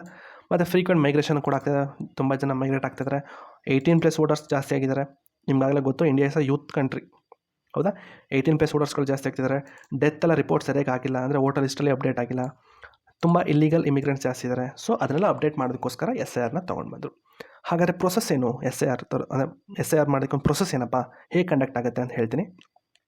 ಸೊ ಈ ಒಂದು SIR ಆರ್ಟಿಕಲ್ 326 ಪ್ರಕಾರ ಎಲಿಜಿಬಿಲಿಟಿ ಬಂದು ಇಂಡಿಯನ್ ಸಿಟಿಸನು, 18+ ಆಗಿರಬೇಕು, ಮತ್ತು ಆರ್ಡಿನರಿ ರೆಸಿಡೆಂಟ್ ಆಗಿರಬೇಕು. ಅಂದರೆ ಅವ್ನು ಯಾವ ಪ್ರದೇಶದಲ್ಲಿದ್ದಾನೋ ಅಲ್ಲಿ ಒಂದು ಸೆಟ್ಲ್ ಆಗಿರಬೇಕು, ಅವನಿಗೆ 18 ವರ್ಷ ಆಗಿರಬೇಕು, ಮತ್ತು ಇಂಡಿಯನ್ ಸಿಟಿಸನ್ ಆಗಿರಬೇಕು. ಸೊ ಆ ಥರ ಆಗಿದ್ದರೆ ಅವನು ಎಲಿಜಿಬಲ್ ವೋಟರ್ಸ್ ಅಂತ ಹೇಳ್ಬೋದು. ಮತ್ತು ಸೆಕ್ಷನ್ 26 RPA 1950 ಪ್ರಕಾರ ಡಿಸ್ಕ್ವಾಲಿಫಿಕೇಷನ್ ಮೆನ್ಷನ್ ಮಾಡಿದ್ದಾರೆ. ಅಲ್ಲಿ ಅನ್ಸೌಂಡ್ ಮೈಂಡು ಮತ್ತು ನಾನ್ ಸಿಟಿಸನ್ಸ್ ಆಗಿದ್ದರೆ ಅವನ್ನ ಡಿಸ್ಕ್ವಾಲಿಫೈ ಮಾಡ್ತಾರೆ, ಆಯಿತಾ? ಮೊದಲನೇದು ಸ್ಟೇಜ್ 1 ಏನಪ್ಪ ಅಂತಂದರೆ ಪ್ರಿಪ್ರೇಷನ್ ಆಫ್ ರೆಕಾರ್ಡ್ಸ್. ಈಗ ERO ಇರ್ತಾರಲ್ವ, ಎಲೆಕ್ಟೋರಲ್ ರಿಜಿಸ್ಟ್ರೇಷನ್ ಆಫೀಸರ್ಸ್ ಅಂತ ಇರ್ತಾರೆ ನೋಡಿ, ಅವರು download the existing voter list. ನೋಡಿ, ಅವ್ರ ಹತ್ರ ಇರುವಂಥ ಒಂದು ಎಕ್ಸಿಸ್ಟಿಂಗ್ ವೋಟರ್ ಲಿಸ್ಟ್ನ ಡೌನ್ಲೋಡ್ ಮಾಡ್ಕೋತಾರೆ, ಎಲ್ಲನೂ ಕೂಡ ಒಂದು ಪ್ರಿಂಟ್ ತೊಗೋತಾರೆ. ಸೊ ಪ್ರಿಂಟ್ ತೊಗೊಂಡು these forms already have the ಒಂದು ನಿಮಿಷ ಇಲ್ಲೇನಾಗುತ್ತೆ ಅಂತಂದರೆ ಇಲ್ಲಿ ನೋಡಪ್ಪ, ಈಗ ERO ಇರ್ತಾರೆ ನೋಡಿ, EROಗಳು ಏನು ಮಾಡ್ತಾರೆ ಅಂತಂದರೆ ಅಂದರೆ ಈಗಾಗಲೇ ಇರುವಂಥ ಒಂದು ವೋಟರ್ ಲಿಸ್ಟ್ನ ಡೌನ್ಲೋಡ್ ಮಾಡಿಕೊಂಡು ಪ್ರಿಂಟ್ ತೊಗೋತಾರೆ. ಜೊತೆಗೆ ಇಲ್ಲಿ ಒಂದು ಪ್ರೀ ಫಿಲ್ಡ್ ಎನುಮರೇಷನ್ ಫಾರ್ಮ್ಸ್ ಅಂತ ಇರ್ತದೆ, EF ಫಾರ್ಮ್ಸ್ ಅಂತಲೂ ಕೂಡ ಕರೀತಾರೆ, ಆಯಿತಾ? ಈ ಒಂದು ಫಾರ್ಮ್ಸಲ್ಲಿ ನಿಮ್ಮದು ಅಲ್ಲಿ ನಾರ್ಮಲಾಗಿ ಒಂದು ಡಾಕ್ಯುಮೆಂಟ್ ಯಾವ್ದಾರು ಒಂದು ಫಿಲ್ ಮಾಡಿ ಅಂತ ಕೊಟ್ಟರೆ ಏನಿರ್ತದಪ್ಪ, ಅಲ್ಲಿ ಹೆಸರು ಇರ್ತದೆ, ಹೆಸರು ಪಕ್ಕದಲ್ಲಿ ಒಂದು ಖಾಲಿ ಲೈನ್ ಇರ್ತದೆ, ಆಯಿತಾ? ಡೇಟ್ ಆಫ್ ಬರ್ತು ಖಾಲಿ ಲೈನು, ಆಯಿತಾ? ಸೊ ಯಾವ ಕಾಲೇಜಲ್ಲಿ ಓದಿದ್ರೆ ಖಾಲಿ ಲೈನು. ಸೊ ಆ ಥರ ಒಂದು ಫಾರ್ಮ್ ಇರುತ್ತೆ.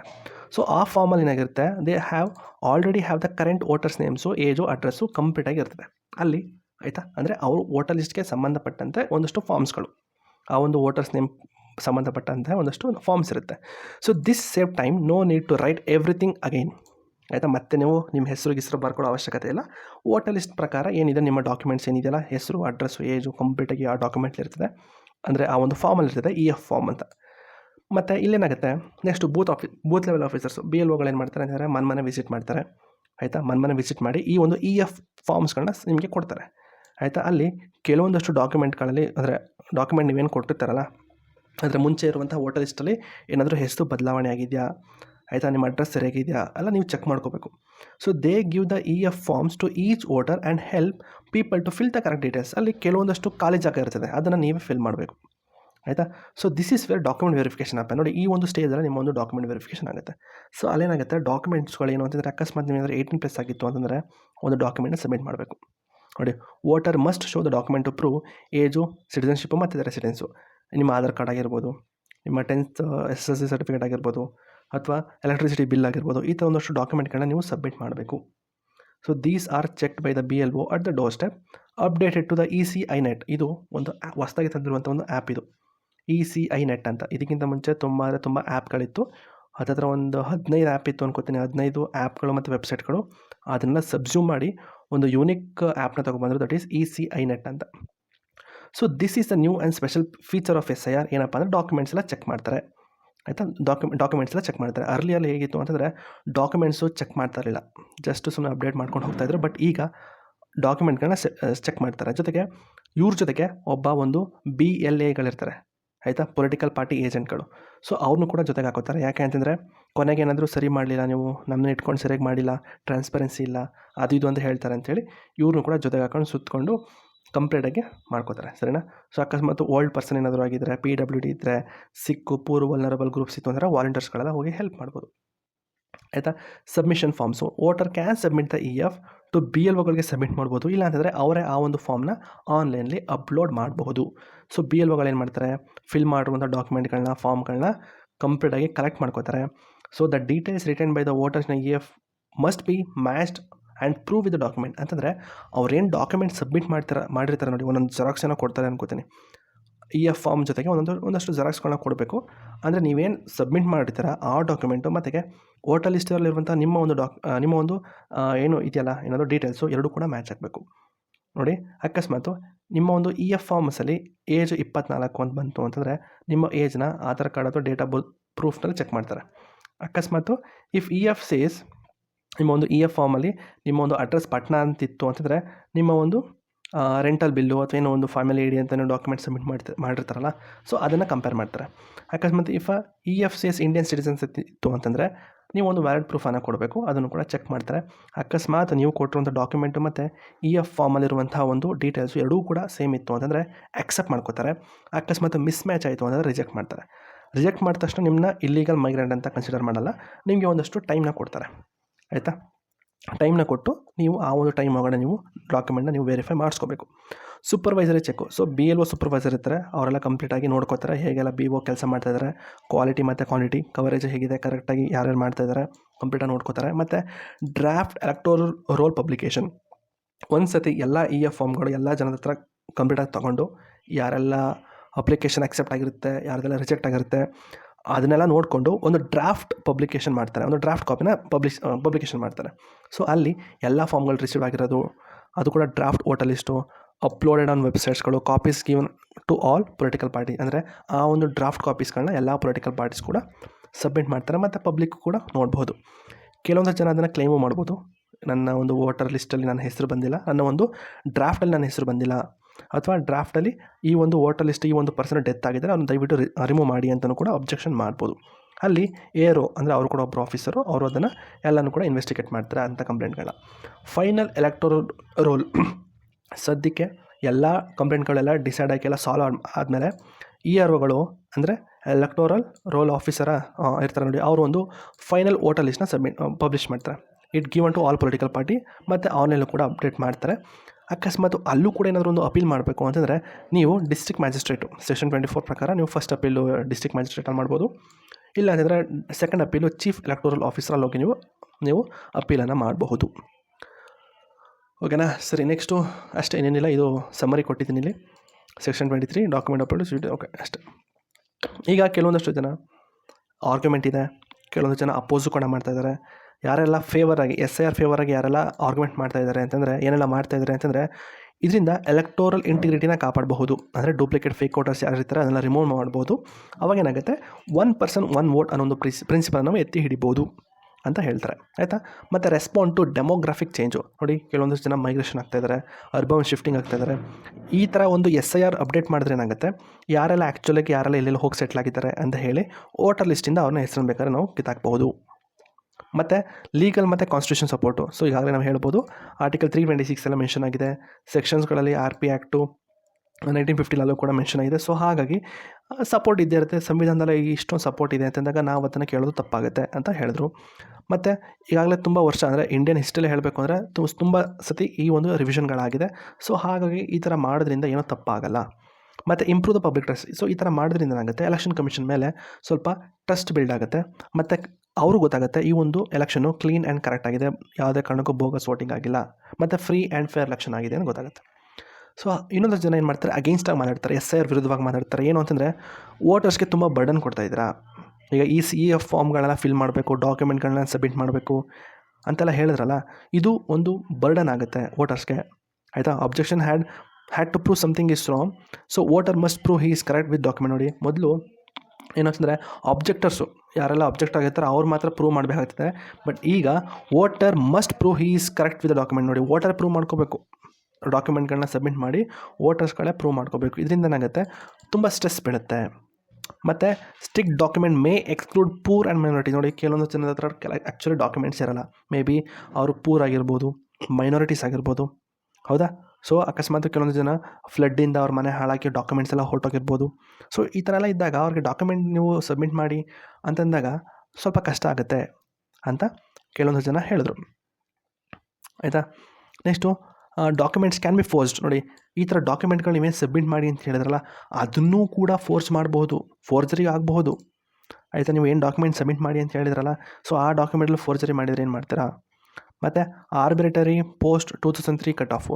So only names added after 2003 face strict check. ನೋಡಿ, 2003 ಆದಮೇಲೆ ಯಾರೆಲ್ಲ ಹೊಸ ವೋಟರ್ ಲಿಸ್ಟಲ್ಲಿ ಬಂದಿದೆಯಲ್ಲ, ಸೊ ಅವ್ರಿಗೆ ಮಾತ್ರ ಈ ಒಂದು ಸ್ಟ್ರಿಕ್ಟ್ ಚೆಕ್ಸ್ಗಳನ್ನ ಮಾಡಿ. ಅದಕ್ಕಿಂತ ಮುಂಚೆ ಯಾರು ಆ್ಯಡ್ ಮಾಡಿದಾರಲ್ಲ ಅವ್ರನ್ನ ದಯವಿಟ್ಟು ಸ್ಟ್ರಿಕ್ಟಾಗಿ ಮಾಡಬೇಡಿ ಅಂತ ಹೇಳಿದ್ರು. ಮತ್ತು ಪೊಲಿಟಿಕಲ್ ಟೈಮಿಂಗ್ ಆ್ಯಂಡ್ ಟಾರ್ಗೆಟಿಂಗ್. ನೋಡಿ, ಇವೆಲ್ಲ ಪೊಲಿಟಿಕಲ್ ಇದು ಬೋಗಸ್. ಇದು SIR ಬರೀ ಬಿಹಾರಲ್ಲಿ ಮಾಡ್ತಾಯಿದ್ದೀರಾ, ಜಸ್ಟ್ ಬಿಫೋರ್ ಅಪ್ಕಮಿಂಗ್ ಎಲೆಕ್ಷನ್. ನೋಡಿ, ಎಲ್ಲ ಎಲೆಕ್ಷನ್ ಬರ್ತಾಯಿದೆ, ಸೊ ಇದೆಲ್ಲ ನೀವು ಟಾರ್ಗೆಟ್ ಮಾಡಿ ಮಾಡ್ತಾಯಿದ್ದೀರಾ, ಹಂಗೆ ಹಿಂಗೆ ಅಂತೇಳಿ ಕೆಲವೊಂದಷ್ಟು ಜನ ಹೇಳಿದ್ರು. ಮತ್ತು ಟ್ರಾನ್ಸ್ಪರೆನ್ಸಿ ಇಶ್ಯೂ. ಇನಿಷಿಯಲಿ 65 ಲಕ್ಷ ನೇಮ್ಗಳನ್ನ ಆ್ಯಕ್ಚುಲಿ ಡಿಲೀಟ್ ಆಗಿತ್ತು. ಆಯಿತಾ, ಅಪೋಸಿಷನ್ ಏನು ಮಾಡ್ತು ಅಂತಂದರೆ, ಆ ಲಿಸ್ಟ್ನ ಕೊಡಿ, 65 ಲಕ್ಷದ ಹೆಸರುಗಳನ್ನ ನೀವು ಏನು ಡಿಲೀಟ್ ಮಾಡಿದ್ರಲ್ಲ, ಯಾಕೆ ಡಿಲೀಟ್ ಮಾಡಿದ್ರಿ, ಅದನ್ನು ಕೊಡಿ ಅಂತ ಹೇಳಿದ್ರು. ಸೊ ಅದನ್ನು ಸುಪ್ರೀಂ ಕೋರ್ಟು ಕೂಡ ಹಾಕೊಂಡ್ರು. ಸುಪ್ರೀಂ ಕೋರ್ಟ್ ಇಂಟರ್ವ್ಯೂನ್ ಆಗಿ directed details to be publish. ಅವ್ರು ಹೇಳಿದ್ರು ಸುಪ್ರೀಂ ಕೋರ್ಟು, ನೀವೇನು 65 ಲಕ್ಷದ ಹೆಸರು ಏನು ರಿಲೀಸ್ ಮಾಡಿದ್ರಲ್ಲ, ಅದನ್ನು ರಿಲೀಸ್ ಮಾಡಿ ಅಂತ ಹೇಳ್ತು. CO ಬಿಹಾರ್ ಆ್ಯಸ್ ಅಂದರೆ chief election officer in Bihar ಇದ್ರಲ್ಲ, ಸೊ ಅವರು ಆ ಒಂದು ಡಿಲಿಷನ್ ಡೇಟನ್ನು ಆಗಲೇ ಸಬ್ಮಿಟ್ ಮಾಡಿದ್ದಾರೆ, ಪಬ್ಲಿಷ್ ಕೂಡ ಮಾಡಿದ್ದಾರೆ. ಇಲ್ಲಿ ನೋಡ್ಬೋದು, ಅವರು ಪಬ್ಲಿಷ್ ಮಾಡಿದಂಥ ಒಂದು ಡೇಟಾ ಇದೆಯಲ್ಲ, ಅದು ಇಮೇಜ್ ಫಾರ್ಮಲ್ಲಿತ್ತು. ನಾರ್ಮಲಿ ಟೆಕ್ಸ್ಟ್ ಫಾರ್ಮಲ್ಲಿ ಇರಲಿಲ್ಲ, ಇಮೇಜ್ ಫಾರ್ಮಲ್ಲಿ. ಟೆಕ್ಸ್ಟ್ ಫಾರ್ಮಲ್ಲಿ ಇದ್ದರೆ ಆಟೋಮೆಟಿಕ್ಕಾಗಿ ನೀವು ಸರ್ಚ್ ಬಟನ್ ಕೊಟ್ಬಿಟ್ಟು ಸರ್ಚ್ ಮಾಡ್ಬೋದು. ಬಟ್ ಇಲ್ಲ, ಹಂಗಲ್ಲ. 65 ಲಕ್ಷದ ಹೆಸರು ಅಂತಂದರೆ 65 ಲಕ್ಷದ ಜನದ ಹೆಸರು ಅಂತಂದರೆ ಇಮೇಜ್ ಫಾರ್ಮಲ್ಲಿ ಇರ್ತಾಯಿತ್ತು. ಅಂದರೆ ಕಂಪ್ಲೀಟಾಗಿ ನೀವೇ ಮ್ಯಾನ್ಯಲ್ ಆಗಿ ಹುಡ್ಕೊಂಡು ಹೋಗಬೇಕು. ಸೊ ಇದರಿಂದ ಏನಾಗುತ್ತೆ, ಲ್ಯಾಕ್ ಆಫ್ ಇನಿಷಿಯಲ್ ಓಪನ್ನೆಸ್ ಮತ್ತು weak record keeping by government. So first of all ಗೌರ್ಮೆಂಟೇ ಕೆಲವೊಂದು ಡಾಕ್ಯುಮೆಂಟ್ಗಳನ್ನ ನೀವು ಮೇಂಟೈನ್ ಮಾಡಲ್ಲ, ಪೀಪಲ್ ಹೇಗೆ ಅದನ್ನು ಮೇಂಟೈನ್ ಮಾಡ್ತಾರೆ. ಮತ್ತು inter generational document gap. So older ಜನ್ರೇಷನ್ಗೆ ಹೇಳಬೇಕು ಅಂದರೆ ಡಾಕ್ಯುಮೆಂಟೇ ಸರಿಯಾಗಿರಲಿಲ್ಲ. ಸೊ ಇಲ್ಲಿರೋ ಕೆಲವೊಂದಷ್ಟು ಜನದ ಹತ್ರ ಅಂದರೆ ಈಗಿರುವಂಥ ಯೂತ್ಸ್ ಹತ್ರ ಕೆಲವೊಂದು ಡಾಕ್ಯುಮೆಂಟ್ ಮಿಸ್ ಆಗಿರಬಹುದು. ಸೊ ಅದರಿಂದ ಏನಾಗುತ್ತೆ, risk of exclusion become permanent in vulnerable communities like tribal people ಆಗಿರ್ಬೋದು.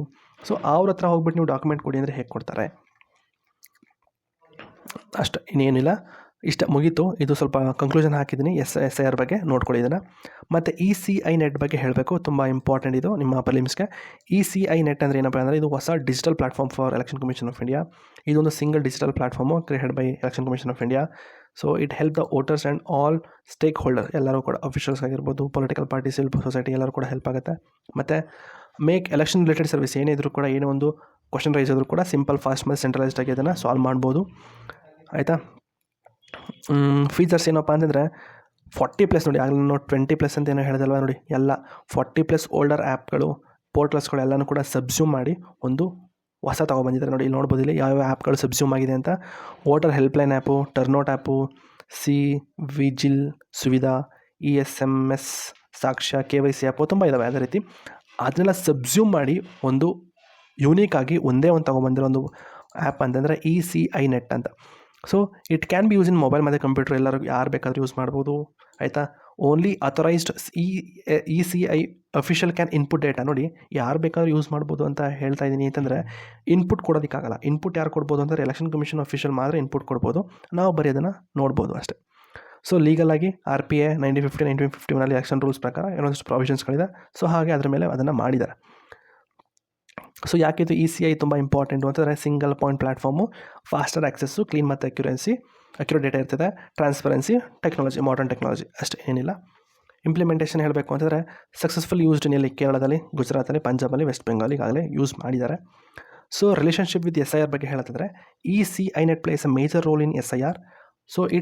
So all voter verification documents are uploaded digital transparency. ನೋಡಿ, ಏನೊಂದು ಡಾಕ್ಯುಮೆಂಟ್ ಅಪ್ಲೋಡ್ ಮಾಡಬೇಕು ಅಂದರೆ ಇದೇ ECI ನೆಟ್ಟಲ್ಲಿ ಇದು ಮಾಡಬೇಕು. So it help to remove the fake and duplicate entry easily. So SIR is not only in Bihar. ECI has announced countrywide intensive revision after more than 20 years. ನೋಡಿ, ಯಾವ ಒಂದು ರಾಜ್ಯದಲ್ಲಿ 20 ವರ್ಷಕ್ಕಿಂತ ಜಾಸ್ತಿ ಆಗಿದೆಯೋ ಅಲ್ಲೆಲ್ಲ ಈ ಒಂದು SIRನ ಅನೌನ್ಸ್ ಮಾಡಿದ್ದಾರೆ. ಈಗಾಗಲೇ ಬಿಹಾರದಾದಮೇಲೆ ವೆಸ್ಟ್ ಬೆಂಗಾಲ್ ನೋಡ್ಬೋದು, ಇಲ್ಲಿ 12 ಸ್ಟೇಟ್ಗಳಲ್ಲಿ ಮತ್ತು UTsಗಳಲ್ಲಿ ಇದನ್ನು ಮಾಡಬೇಕು ಅಂತ ಯೋಚನೆ ಮಾಡಿದ್ದಾರೆ. UP, ಗುಜರಾತ್, ಮಧ್ಯಪ್ರದೇಶ್, ಛತ್ತೀಸ್ಗಢ, ರಾಜಸ್ಥಾನ, ತಮಿಳುನಾಡು, ಗೋವಾ, ಕೇರಳ, ಪುದುಚೇರಿ, ಅಂಡಮಾನ್ ನಿಕೋಬಾರ್, ಲಕ್ಷದ್ವೀಪ್ ಮತ್ತು ವೆಸ್ಟ್ ಬೆಂಗಾಲ್ ಇಲ್ಲೆಲ್ಲ ಮಾಡಬೇಕು ಅಂದ್ಕೊಂಡಿದ್ದಾರೆ. ಮಾಡ್ತಾರೆ, ಈಗಾಗಲೇ ಶುರು ಮಾಡಿದ್ದಾರೆ. ಆಗಲೇ ಸೆಕೆಂಡ್ ಫೇಸು. ಮಿಸ್ಕನ್ಸೆಪ್ಷನ್ ಏನಪ್ಪ ಅಂತಂದರೆ, SIR remove person citizenship if they failed document verification. ನೋಡಿ, ತುಂಬ ಜನ ಮಿಸ್ಕನ್ಸೆಪ್ಷನ್ ಅಥವಾ ಮಿಸ್ಇನ್ಫಾರ್ಮೇಷನ್ ಅಂತಲೇ ಹೇಳ್ಬೋದು. ಅಕಸ್ಮಾತ್ SIR ಒಂದು ನಡಿಬೇಕಾದ್ರೆ ನೀವು ಅಕಸ್ಮಾತ್ ಡಾಕ್ಯುಮೆಂಟ್ನ ಪ್ರೊವೈಡ್ ಮಾಡೋಕ್ಕಾಗಲಿಲ್ಲ ಅಂತಂದರೆ ಅವರು ಸಿಟಿಸನ್ಶಿಪ್ನ ಕಿತ್ಕೋತಾರೆ ಅಂತ ಹೇಳಿ ತುಂಬ ಕಡೆ ನ್ಯೂಸಲ್ಲಿ ಇತ್ತು. ಸೊ ಆ ಥರ ಏನೂ ಆಗಲ್ಲ, ನಿಮ್ಮ ಒಂದು ಸಿಟಿಸನ್ಶಿಪ್ನ ಯಾರು ಕೂಡ ಕಿತ್ಕೊಳ್ಳಲ್ಲ. ಆಯಿತಾ, ಅಲ್ಲಿ ಏನಾಗುತ್ತೆ ಅಂತಂದರೆ, ಅಕಸ್ಮಾತ್ ನೀವೇನಾದರೂ ಡಾಕ್ಯುಮೆಂಟ್ ವೆರಿಫಿಕೇಷನ್ ಅಂದರೆ ಡಾಕ್ಯುಮೆಂಟ್ ಸಬ್ಮಿಟ್ ಮಾಡಲಿಲ್ಲ ಅಂತಂದರೆ ಒಂದು ಟೈಮ್ನ ಕೊಡ್ತಾರೆ. ಆ ಟೈಮ್ ಒಳಗಡೆ ನೀವು ಆ ಒಂದು ಡಾಕ್ಯುಮೆಂಟ್ನ ಸಬ್ಮಿಟ್ ಮಾಡಬೇಕು, ಏನಾದರೂ ಒಂದು ಮಾಡಿ ಕೊಡಬೇಕು. ಇಲ್ಲ ಅಂತಂದರೆ ಅಲ್ಲಿರುವಂಥ ಒಂದು BLOಗಳು, ಅಲ್ಲಿರುವಂಥ ಒಂದಷ್ಟು ಸರ್ಪಂಚ್ಗಳು ಇರ್ತಾರೆ ನೋಡಿ, ವಿಲೇಜ್ ಸರ್ಪಂಚ್ಗಳು. ಸೊ ಅವ್ರನ್ನ ರೆಫರ್ ಮಾಡಿ, ಅಕ್ಕಪಕ್ಕದ ಮನೆಯವರೆಲ್ಲ ರೆಫರ್ ಮಾಡಿ ವಿಚಾರಿಸಿ ಇವ್ರು ಯಾವ ವರ್ಷದಿಂದ ಇದ್ದಾರೆ, ಯಾರು ತಲೆಮಾರು ಏನು ಏನೆಲ್ಲ ಪ್ರತಿಯೊಂದು ತಿಳ್ಕೊಂಡು ಆಮೇಲೆ ನಿಮಗೆ ಒಂದು ಹೇಳ್ತಾರೆ ಏನು ಎತ್ತ ಅಂತ. ಅಕಸ್ಮಾತ್ ನೀವೇನಾದರೂ ಇಲ್ಲಿಗಲ್ ಆಗಿ ಬಂದಿದ್ದೀರ ಅಂತ ಗೊತ್ತಾಯಿತು ಅಂತಂದರೆ ಶಿಕ್ಷೆ ಅಂತೂ ಇದ್ದೇ ಇರುತ್ತೆ. ಓಕೆ, ನೆಕ್ಸ್ಟು ಅಷ್ಟೇ, ಇನ್ನೇನಿಲ್ಲ. ಅದ್ರ ಬಗ್ಗೆ ಒಂದು PDF ಹಾಕಿದ್ದೀನಿ. ಇದು ಡೌನ್ಲೋಡ್ ಕೊಟ್ಟರೆ ಡೌನ್ಲೋಡ್ ಆಗುತ್ತೆ, ಟೆಲಿಗ್ರಾಮ್ ಲಿಂಕ್ ಹೋಗುತ್ತೆ. ಸೊ ಅಲ್ಲಿ ಹೋಗಿ ನೀವು ಡೌನ್ಲೋಡ್ ಮಾಡ್ಕೊಳ್ಳಿ. ಇದ್ರ ಬಗ್ಗೆ ಒಂದು ಬ್ರೀಫ್ ಒಂದು 6 ಪೇಜ್ ಇರುವಂಥ ಒಂದು PDF ಹಾಕಿದ್ದೀನಿ. ಸೊ ದಯವಿಟ್ಟು ಪ್ರಿಂಟ್ಔಟ್ ತೆಗೆಸ್ಕೊಳ್ಳಿ, ಓದ್ಕೊಳ್ಳಿ ಬೇಕಾದರೆ. ಅದರ ಟೀಚರ್ಸ್ ಟಿಪ್ ಏನೋ ಇಲ್ಲಿ ಹಾಕಿದ್ದೀನಿ. Citizenship is given by the Indian constitution ಮತ್ತು citizenship act. Voting rates is given by election rules. So they are not same. ಅದನ್ನು ಸ್ಟಾರ್ಟಿಂಗ್ ಹೇಳಿದ್ನಲ್ಲ, ನಿಮ್ಮ ಎಲೆಕ್ಷನ್ ಕಮಿಷನ್ಗೂ ಕೂಡ ಮತ್ತು ಸಿಟಿಸನ್ಶಿಪ್ಗೂ ಏನೇ ಲಿಂಕ್ ಇಲ್ಲ.